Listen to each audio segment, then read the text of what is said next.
What's up and welcome back to the Live Car Show. Throughout the decades, there's been a lot of supercars, and it's almost at the point where it's hard to keep up with. And like anything else, I think there's always those cars that just get completely forgotten about as time goes on. So today, I want to look at a handful of supercars we've completely forgotten about. Let's get right into it. Starting off with Koenigsegg CCR. Now, the Koenigsegg CC brand is what got Koenigsegg really going. And everyone remembers the CC8S because that's what did it for Koenigsegg. And people remember the Koenigsegg CCX because that was kind of the first famous car. But in between those two, and even just the run of the CCX, Koenigsegg was offering the CCR. I remember reading about this car when it first came out. It was making about 800 horsepower, it did about 250 miles per hour, and it would seem like it would be really cool, but everyone just completely forgot about it the moment the CCX came out. Now, like the CCX and the CC8S, it used a very similar chassis to those two and a very similar engine to those two, being the Ford 4.6 derived Koenigsegg 4.7 liter supercharged V8. Now, Koenigsegg only made a handful of these cars, you never see one out, and since Koenigsegg's just made better and faster cars since then, people have totally forgot about it.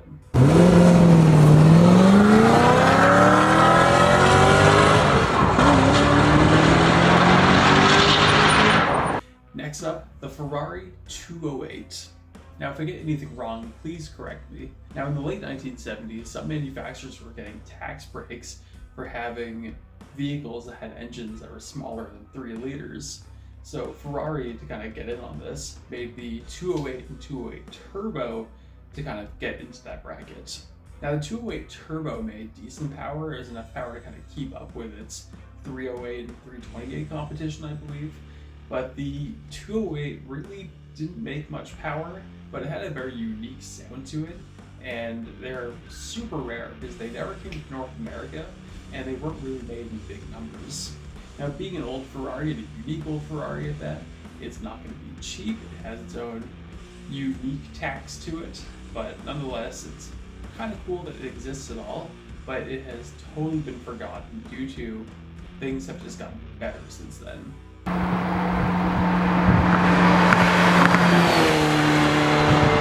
Next up, and this will be a weird one, but the Gen 1 Tesla Roadster. Now, when the Tesla Roadster first came out, it was actually a kind of track-focused speedster EV sports car. Nobody really remembers that, but the road car was based on a Lotus Elise chassis, completely electric and wicked fast.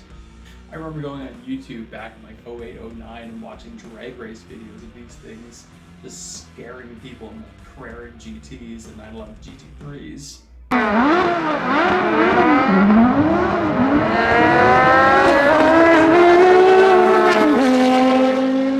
And like when they were out, they got a lot of press. Like a lot of people were interested in it because it was the first kind of usable EV sports car, and it was generally really fast. But as time went on and Tesla's kind of changed its market towards more of a user-friendly sedan SUV market, as opposed to the small sports car market, it's kind of just been left in the dust, and even a lot of Tesla fans don't really know it existed.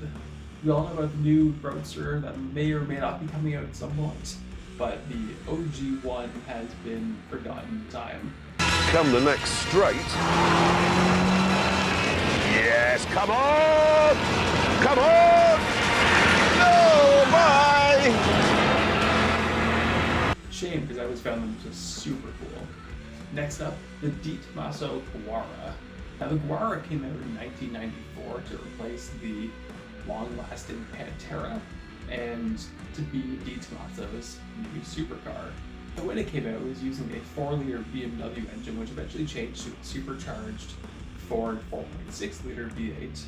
And the plan was for Di Tommaso to make this a high production supercar to kind of compete with Lamborghini, Ferrari, and whatnot. But what happened was, like 04, 05, Di Tommaso was liquefied, and they only made like 50-ish Guaras having some kooky convertibles. It's even said that when Di Tommaso was completely shut down in 2005, 2006, some people didn't actually get their car until 2011, which honestly at that point is kind of wild they got their car at all. That's a small thing, but one of the neat things about the Guara is it's also one of the last cars to be made to have pop-up headlights alongside the C5 Corvette, the Ferrari 356, and the Lotus Esprit. But I find these things super cool, they sound amazing, and you never see them just due to how rare they are.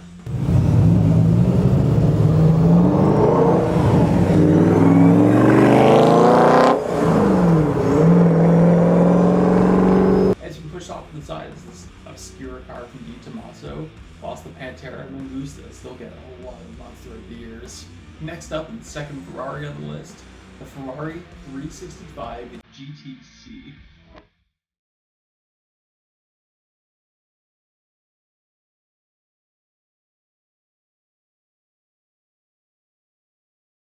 Now, this car has the bones to be something truly amazing because it was made on the Ferrari Daytona platform.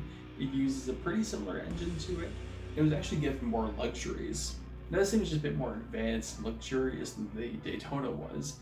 It came with things like cruise control and electronic windows, which now seems like nothing, but back in 1972, 1973, it was kind of a big deal, a big step forward, especially for a sports car brand like Ferrari.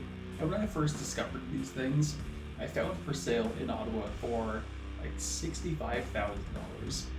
And it was one of these things from a distance. It looks like a Daytona, but when you look up close, the looks just don't cut it for me. Like, I'm not gonna say it looks bad, but it looks like how a rock star would make a Ferrari Daytona. Now jump forward 10 years and the $65,000 car is now like $400,000, but the Daytona is now like $3 million, so nothing's really changed. And the last one on the list, the Capero T1. This seemed like a car that had a lot of like internet fame for a while, and then just completely dropped off. When the Capero was new, they planned on building 25 of these, but I think they only ended up making about 15 cars. Now some of that may be down to it's kind of like extremely compromised, very fast and sketchy supercar that you can only really use on the track. Street legal, yes, but there's no roof, no doors, and really no creature comfort, so it's a track car.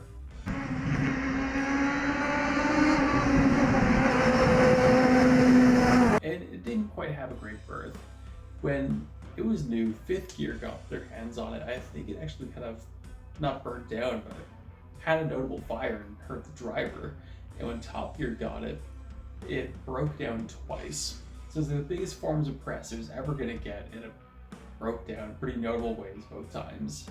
Not a great start for any car, but this thing was violent. It made almost 600 horsepower and weighed less than 1,100 pounds. This thing was viciously fast. To put it in perspective, a Bugatti Veyron at its time weighed about 4,000 pounds and made 1,000 horsepower, as this thing weighed 1,000 pounds and made almost 600 horsepower. I think it's like 575 to be bang on. So this thing would have killed anything. In fact, when Top Gear had it around their racetrack, it actually beat the next fastest car, which was the Koenigsegg CCX, by 7 seconds around the track. But unfortunately, it was knocked off due to it didn't meet Top Gear's restrictions for what was allowed on the track, so it didn't go on. And now nobody talks about it. Nobody remembers it. And it's a shame because it's a really cool stunt in making a road legal F1 car, which is what it always tried to be, but nobody cares anymore. So that's 6 supercars we've all forgotten about. I want to know, how many do you remember? How many of these do you love? Let me know in the comments. Thank you all so much for watching. Like, subscribe if you enjoyed what you've seen. I post on Tuesday, Friday, and Sunday, and I'll see you later.